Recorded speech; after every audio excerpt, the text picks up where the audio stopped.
પોરબંદરમાં 8મો આંતરરાષ્ટ્રીય wetland seminar યોજાયો, જેમાં પરંપરાગત જ્ઞાન અને સંસ્કૃતિ વારસા વચ્ચેના સંબંધોને મજબૂત બનાવવાનો પ્રયાસ કરવામાં આવ્યો હતો.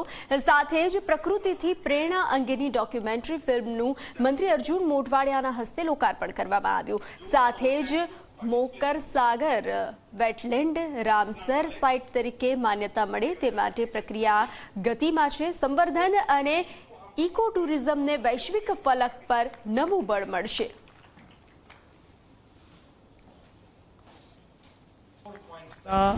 જે ટોટલ વેટલેન્ડ વિસ્તારો છે એના 22% વિસ્તાર માત્ર ગુજરાતમાં આવેલું છે, અને એમાં પણ જે આપણું પોરબંદર છે એ તો વેટલેન્ડની વચ્ચે વસેલું છે.